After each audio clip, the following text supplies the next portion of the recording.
हाँ जी स्टूडेंट्स, बच्चे time speed and distance class number 3। आज की क्लास बच्चे छोटी ही रहेगी। आज का जो हमारा कॉन्सेप्ट है वो है एवरेज स्पीड। सबसे पहले हम फॉर्मूला देखते हैं कि फॉर्मूला यहाँ पे क्या लगने वाला है, और उसके बाद हम इस पे बेस्ड कुछ क्वेश्चंस करने वाले हैं। तो जल्दी से बच्चे हम फॉर्मूला डिस्कस करते हैं। तो एवरेज स्पीड निकालने के लिए आप ये फॉर्मूला यूज करेंगे बच्चे। Total distance covered, total distance covered divided by total time taken, total time taken. ठीक है बच्चे। तो इस फॉर्मूले से आप एवरेज स्पीड निकाल सकते हैं। अच्छा, एक शॉर्ट फॉर्मूला हो रहा है, लेकिन इस फॉर्मूले के लिए बच्चे कंडीशन है, वो अभी मैं आपको समझाता हूं। तो शॉर्ट फॉर्मूला ये है, average speed is equals to 2 into speed 1 into speed 2 over speed 1 plus speed 2। तो लेकिन इस फॉर्मूले के लिए कंडीशन लगी हुई है कि अगर डिस्टेंस कांस्टेंट होगा, अगर डिस्टेंस की स्ट्रेचेस इक्वल होंगी, डिस्टेंस क्या होगा, सेम होगा, तो ही आप ये शॉर्ट फॉर्मूला यूज करेंगे, नहीं तो आप सिर्फ और सिर्फ यही फॉर्मूला यूज करेंगे। समझ आया बच्चे? Average speed is equals to total distance covered divided by total time taken. ठीक है जी। चलो, तो ये रहा बच्चे क्वेश्चन नंबर 1। जल्दी से स्टेटमेंट देखो क्या लिखा हुआ है। Atul covered 20 kilometres at a speed of 30 kilometres per hour and next 30 kilometres at speed of 90 kilometres per hour. ध्यान देना बच्चे, मान लो अतुल ने ये डिस्टेंस कवर करनी है, दो हिस्सों में कवर करनी है। पहला वाला जो हिस्सा है वो दिया हुआ है 20 किलोमीटर्स, दूसरे वाला जो हिस्सा है वो दिया हुआ है 30 किलोमीटर्स। पहले वाले हिस्से को कवर किया जा रहा है 30 किलोमीटर्स पर आवर की स्पीड से, और दूसरे वाले हिस्से को कवर किया जा रहा है 90 किलोमीटर्स पर आवर की स्पीड से। समझ गए बच्चे? तो एवरेज स्पीड आपसे पूछा जा रहा है, एवरेज स्पीड कितना होगा। तो सबसे पहले आप मुझे ये समझाइए, बताइए बच्चे कि यहाँ पे क्या शॉर्टकट फॉर्मूला लग सकता है। 2 into speed 1 into speed 2 over speed 1 plus speed 2। क्या ये शॉर्ट फॉर्मूला यहाँ पे लग पाएगा? बिल्कुल नहीं बच्चे। क्यों नहीं लग पाएगा? क्योंकि डिस्टेंस की ये स्ट्रेचेस जो है वो इक्वल नहीं है। अगर स्ट्रेचेस ये मतलब ये डिस्टेंस के जो हिस्से हैं वो बराबर होते तो आप वो शॉर्ट फॉर्मूला यूज कर सकते थे। तो इस वाले क्वेश्चन को तो इस फॉर्मूले से ही निकालना पड़ेगा। कौन सा formula? Total distance by total time. तो यहाँ पे टोटल डिस्टेंस आ जाएगा 20 और 30 कितना आ गया बच्चे? 50। ठीक है जी। नीचे आपको रखना पड़ेगा टोटल टाइम। कौन सा टाइम? इस वाले हिस्से को कवर करने में कितना समय लगा, इस वाले हिस्से को कवर करने में कितना समय लगा, दोनों टाइम आपको निकालने पड़ेंगे, उन दोनों का समय आपको नीचे रखना पड़ेगा। तो यहाँ पे टाइम लगा, पहले वाले हिस्से को कवर करने में टाइम लगा 20/30 या 2/3 आवर्स। ठीक है जी। दूसरे वाले हिस्से को कवर करने में टाइम लगता है 30/90 या 1/3। यहाँ पे 2/3 बन गया, यहाँ 1/3 बन गया, दोनों को प्लस करेंगे, ये बन जाएगा जी 50/1, which is equals to 50 kilometres per hour. ये बन गया जी पूरी जर्नी का एवरेज स्पीड। आया समझ की नहीं आया? तो इस तरीके से आप ये फॉर्मूला अप्लाई करेंगे, total distance divided by total time. चलो, next question, question number 2। Atul covered Atul covered 1/4 of a distance at speed of 30 kilometres per hour. पहले वाला जो हिस्सा है जो कि दिया हुआ है 1/4, किसका 1/4? टोटल डिस्टेंस का। तो टोटल डिस्टेंस आप कुछ भी मान लो बच्चे। एक काम करते हैं, टोटल डिस्टेंस को मान लिया जाए, अगर टोटल डिस्टेंस अगर मान ली जाए बच्चे 4 है, टोटल डिस्टेंस अगर मान ली जाए 4 किलोमीटर है। ठीक है जी। तो पहले वाला हिस्सा कितना हो जाएगा? 1 किलोमीटर। रिमेनिंग हिस्सा जो बचेगा वो कितना बचेगा? 3 किलोमीटर। समझ गए? पहले वाले हिस्से को कवर करते हैं 30 किलोमीटर्स पर आवर की स्पीड से, दूसरे वाले हिस्से को कवर किया जा रहा है 90 किलोमीटर्स पर आवर की स्पीड से। एवरेज स्पीड बतानी है। तो सबसे पहले तो बच्चे आप ये देखो, क्या शॉर्ट फॉर्मूला यहाँ पे लग सकता है? नहीं लग सकता। क्यों नहीं लग सकता? क्योंकि डिस्टेंस के हिस्से बराबर नहीं है। अगर बराबर होते तो आप शॉर्ट फॉर्मूला लगा सकते थे। तो इस क्वेश्चन को भी बच्चे पहले वाले फॉर्मूले से आपको निकालना पड़ेगा, total distance by total time. तो टोटल डिस्टेंस आ गया जी 4। ठीक है जी। नीचे आपको रखना पड़ेगा टोटल टाइम, इस वाले हिस्से का टाइम प्लस इस वाले हिस्से का टाइम। तो यहाँ टाइम कितना लगेगा? 1 किलोमीटर को कवर कर रहा है 30 की स्पीड से, तो 1/30 आ गया। और आगे आ जाएगा जी 3/90 मतलब 1/30। समझ आया बच्चे? ये बन जाएगा 4/2/30, 30 आ जाएगा ऊपर, 2 जब 4 एंड 30 इंटू 2, 60 km/h। तो इस क्वेश्चन का आंसर होगा 60 km/h। ठीक है जी, आया समझ बच्चे? तो ये हो गया जी क्वेश्चन नंबर 2। एवरेज स्पीड में बच्चे कुछ ज्यादा बताने वाला नहीं है, आपको जस्ट एक फॉर्मूला जो मैंने लिखवाया है वो याद होना चाहिए, और एक शॉर्ट फॉर्मूला मैंने लिखवाया है। बस आपको ये लग जाना चाहिए पता कि शॉर्ट फॉर्मूला कहां लगेगा कहां नहीं लगेगा। शॉर्ट फॉर्मूला सिर्फ और सिर्फ आप तभी लगाओगे जब डिस्टेंस के हिस्से क्या होंगे, बराबर होंगे। ठीक है जी, तो ये हो गया बच्चे question number 2। Next question, question number 3।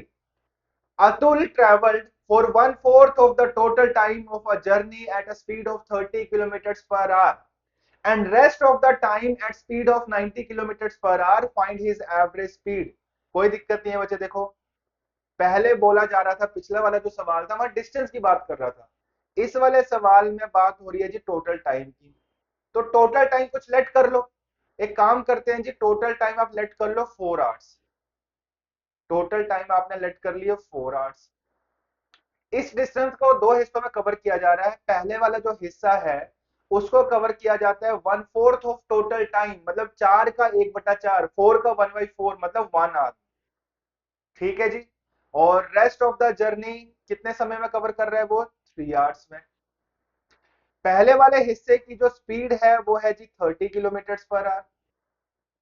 दूसरे वाले हिस्से की जो स्पीड है वो है 90 km/h। क्लियर है जी? अब बताना क्या है बच्चे, एवरेज स्पीड। शॉर्टकट फॉर्मूला तो यहां लग नहीं पाएगा, तो total distance by total time. अब टोटल डिस्टेंस आपको यहां निकालना पड़ेगा, कैसे निकलेगा, स्पीड इंटू टाइम करके। स्पीड 30 है, टाइम 1 आवर है, तो डिस्टेंस आ गया जी 30 किलोमीटर। दूसरे वाले हिस्से में डिस्टेंस आ जाएगा कितना, 270 किलोमीटर। नीचे आपको रखना पड़ेगा टोटल टाइम, जो कि 4 आवर्स हम लेट करके चल रहे हैं, तो ये आ जाएगा जी 300/4 which is equals to 75 km/h। तो ये बन गया जी पूरी जर्नी का एवरेज स्पीड। कौन सा ऑप्शन आंसर हुआ बच्चे, डी ऑप्शन आंसर हुआ। आ रहा है समझ की नहीं आ रहा? मैं फिर कह रहा हूं, एवरेज स्पीड में कुछ ज्यादा बताने वाला नहीं है, बस आपको फॉर्मूला याद होना चाहिए और अप्लाई करना आना चाहिए। चलो next question, question number 4। I travel two different stretches at speed of 25 kilometers per hour and 40 kilometers per hour.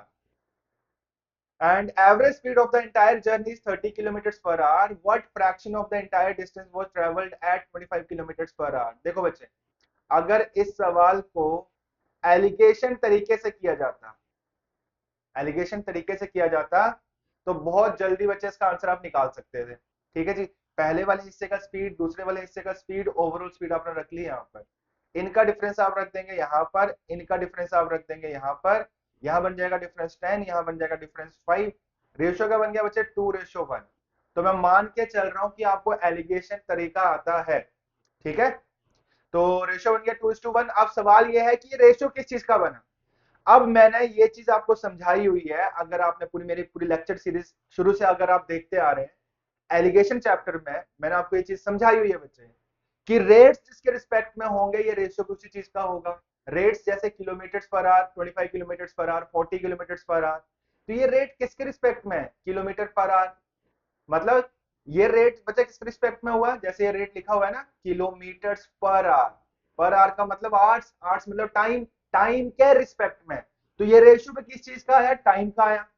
ठीक है बच्चे, टाइम का रेशियो आ गया 2:1, लेकिन पूछा क्या हुआ है, what fraction of the entire distance was travelled at 25 kilometre per hour. एक काम करते हैं, ध्यान से सुनना, टाइम का रेशियो तो आ गया ना, एक्चुअल टाइम तो हमें नहीं दिया हुआ, एक काम करते हैं रेशियो से काम चला लेते हैं। मान लेते हैं पहले वाले हिस्से में टाइम लगा 2 आवर्स, दूसरे वाले हिस्से में टाइम लगा 1 आवर। पहले वाले हिस्से की स्पीड है 25, दूसरे वाले हिस्से की स्पीड है 40, तो यहाँ पे डिस्टेंस हो गया जी 50, यहाँ डिस्टेंस हो गया 40, डिस्टेंस का बनाओ रेशियो, रेशियो क्या बन गया 5:4। आया समझ के नहीं आया? डिस्टेंस का रेशियो आ गया 5:4। पहले वाला हिस्सा अगर 5 यूनिट्स है तो दूसरे वाला हिस्सा 4 यूनिट्स है। पूछा ये जा रहा है बच्चे, पहले वाले हिस्से में टोटल डिस्टेंस का कितना पार्ट कवर हुआ, तो पहले वाला हिस्सा 5, दूसरे वाला हिस्सा 4, तो टोटल डिस्टेंस बन गया 9 यूनिट्स। ठीक है जी, तो आउट ऑफ 9 पहले वाले हिस्से में कवर हो रहा है 5। तो आपसे यही चीज पूछी जा रही है कि 25 किलोमीटर पर आवर से अगर वो चलता है तो वहां पे टोटल डिस्टेंस का कितना पार्ट कवर होता है, तो आपका आंसर होगा 5/9, ए ऑप्शन आंसर। ठीक है, तो इस क्वेश्चन को बच्चे हमने कर लिया एलिगेशन तरीके से। अगर बिना एलिगेशन से करना होता तो क्या किया जाता, वो भी मैं समझा देता हूं आपको। देखो बच्चे, अगर बिना एलिगेशन से करना होता तो पहले वाले हिस्से को हम लेट करते हैं x, दूसरे वाले हिस्से को हम लेट करते हैं y। यहाँ पे स्पीड है 25, यहाँ स्पीड है 40। ठीक है, और पूरी जर्नी का जो एवरेज स्पीड है वो दिया हुआ 30। तो average speed is equals to total distance by total time. इस वाले हिस्से का टाइम और इस वाले हिस्से का टाइम, इस वाले हिस्से का टाइम क्या होगा, डिस्टेंस बाय स्पीड, और दूसरे वाले हिस्से का टाइम होगा y/40, डिस्टेंस बाय स्पीड। अब इसको सिंप्लीफाई करेंगे, यहां से भी जब आप पूरा का पूरा सिंप्लीफाई कर लेंगे तो x/y जो है वो 5/4 ही बनने वाला है। ठीक है जी, लेकिन हमारा आंसर क्या होगा, यहाँ पे टोटल डिस्टेंस का कितना पार्ट कवर हुआ, 5/9, ये आंसर हुआ, ए ऑप्शन। ठीक है, तो ये हो गया बच्चे question number 4। Next question number 5। A man covers equal distances at speed of 30 kilometers per hour and 60 kilometers per hour. Find his average speed. ठीक है बच्चे, देखो अब इस वाले क्वेश्चन में डिस्टेंस के हिस्से बराबर हैं, तो क्या कहा था मैंने, शॉर्ट फॉर्मूला आप लगा सकते हैं। क्या लिखवाया था मैंने, 2 × speed 1 × speed 2 over speed 1 + speed 2, 30 + 60 90, 30 3 times, 60/3 20, 20 × 2 40, 40 kilometre per our जो होगा इस डिस्टेंस का एवरेज स्पीड होगा। ठीक, आया समझ। तो इस क्वेश्चन में ये शॉर्ट तरीका हमने लगाया, अप्लाई कर सकते थे यहाँ। चलो नेक्स्ट क्वेश्चन बच्चे, question number 6। A car travels the first one-third of a certain distance with a speed of 10 kilometers per hour. The next one-third of the distance with a speed of 20 kilometers per hour and last one-third distance at 60 kilometers per hour. Find the average speed of the car for the whole journey. ठीक है जी, पहले वाला हिस्सा 1/3, अगले वाला हिस्सा 1/3, तीसरे वाला हिस्सा भी 1/3। एक काम करते हैं बच्चे, डिस्टेंस हम कुछ लेट करते हैं, फ्रैक्शंस को ध्यान में रखें तो फ्रैक्शन बन रहे हैं 1/3 1/3 1/3। फ्रैक्शंस के डिनोमिनेटर्स देखो, 3 3 3, उनका एलसीएम ले लो, 3 3 3 का एलसीएम क्या बनेगा बच्चे, 3 ही बनने वाले हैं। ठीक है जी, मैं लेट करने का तरीका बता रहा हूँ बच्चे, फ्रैक्शन यहाँ पे अलग अलग भी हो सकते हैं, 1/3 हो सकता है, 1/2 हो सकता है, 1/6 हो सकता है, ऐसे हो सकता है। तो फ्रैक्शंस जो होंगे उनके डिनोमिनेटर्स का एलसीएम लोगे तो 3 3 3 का एलसीएम बचे वो 3 बनेगा, और जो स्पीड्स गिवन है आपको 10 20 एंड 60, इनका भी एलसीएम ले लोगे तो 10 20 एंड 60 का एलसीएम बन जाएगा 60। इन दोनों का आप कर दोगे मल्टीप्लाई, मल्टीप्लाई करने पर कितना आ गया, 180 किलोमीटर्स। तो हम लेट करके चलेंगे कि जो टोटल डिस्टेंस है वो 180 किलोमीटर्स है। ठीक है बच्चे, ये चीज ध्यान रखना, एवरेज वाले कॉन्सेप्ट में अगर आपको डिस्टेंस लेट करना है तो इस तरीके से लेट करोगे आप। वैसे लेट करने को तो कुछ भी लेट किया जा सकता है, लेकिन इससे क्या होगा, मेरी कैलकुलेशन थोड़ी आसान हो जाएगी। चलो, टोटल डिस्टेंस बचे 180 किलोमीटर, तीन बराबर हिस्से, इसके 1/3 1/3 1/3 मतलब कितना कितना हो जाएगा, 60 किलोमीटर, 60 किलोमीटर, 60 किलोमीटर। इसको कवर करता है 10 की स्पीड से, इसको कवर करता है 20 की स्पीड से, इसको कवर करता है 60 की स्पीड से।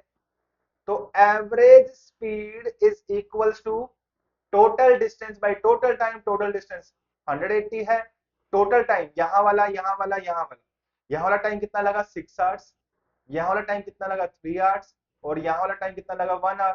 तो 180/10 कितना आ गया जी, 18 किलोमीटर पर आवर पूरी जर्नी का एवरेज स्पीड होगा। ठीक है, आया समझ। तो ये हो गया question number 6। Next question number 7। A person travels from P to Q at a speed of 40 kilometers per hour. By what percent should he increase his speed on the return journey so that his average speed for the entire trip is 48 kilometers per hour? पूरी journey का average speed आपको given है। ठीक है जी, अच्छा एक चीज बच्चे आप यहाँ पे और ध्यान रखेंगे, इस सवाल में P से Q पॉइंट पर गया और Q पॉइंट से P पॉइंट पर वो आया, मतलब जितना डिस्टेंस वो गया उतना ही डिस्टेंस वापस आया, मतलब यहाँ पे सेम डिस्टेंस की बात हो रही है। डिस्टेंस के हिस्से अगर सेम है, कांस्टेंट है, तो आप वो शॉर्टकट फॉर्मूला अप्लाई कर सकते हैं। क्या था, average speed is equals to 2 into speed 1 जो कि 40 दिया हुआ है, इंटू स्पीड 2 जो कि हमें अभी पता नहीं है, divided by speed 1 plus speed 2। तो इस वाले क्वेश्चन में ये शॉर्टकट लगा सकते हैं। ठीक है जी, फटाफट बच्चे सिंप्लीफाई करके यहां से S2 निकालते हैं। देखो जी, 8 से काट लो, 8 5 जा 40, 8 6 जा 48, 2 3 जा 6, क्रॉस मल्टीप्लाई करो, 120 plus 3s2 is equals to 5s2। तो 120 इज इक्वल्स टू 2s2, तो s2 आ जाएगा जी 60 किलोमीटर पर आवर। अब सवाल आपसे क्या पूछा जा रहा है कि वापसी में उसकी स्पीड कितने परसेंट से बढ़ा दी गई। पहले स्पीड कितनी थी बच्चे, जाते टाइम 40, वापसी में स्पीड कितनी होगी, वापसी में स्पीड होगी जी 60 किलोमीटर पर आवर। बढ़ा दी गई, कितने परसेंट से बढ़ा दी गई, 20 से बढ़ोतरी हुई, बढ़ाया किसको, 40 को, गुणा 100, 2 टाइम्स 100/2 कितना आ गया जी 50%। तो वापसी में जो स्पीड है बच्चे वो 50% से इंक्रीज हुई है। आया समझ के नहीं आया, ठीक है जी। चलो, तो ये थे बच्चे हमारे एवरेज स्पीड के क्वेश्चंस। तो उम्मीद है बच्चे जो भी करवाया गया आपको समझ आया। वैसे इसमें कुछ ज्यादा समझने वाला है नहीं, आपको जस्ट एक फॉर्मूला याद रखना है। फॉर्मूला क्या है, एवरेज स्पीड बराबर है total distance by total time, या फिर एक शॉर्ट फॉर्मूला भी आप यूज कर सकते हैं, एवरेज स्पीड बराबर है 2 into speed 1 into speed 2 over speed 1 plus speed 2। लेकिन कंडीशन है इस फॉर्मूले के लिए, शॉर्ट फॉर्मूले के लिए, डिस्टेंस के हिस्से बराबर होंगे तो ही आप ये शॉर्ट फॉर्मूला लगा सकते हैं। ठीक है बच्चे, चलो आज के लिए इतना ही, अगली क्लास में मिलेंगे नए कॉन्सेप्ट के साथ। तब तक के लिए धन्यवाद।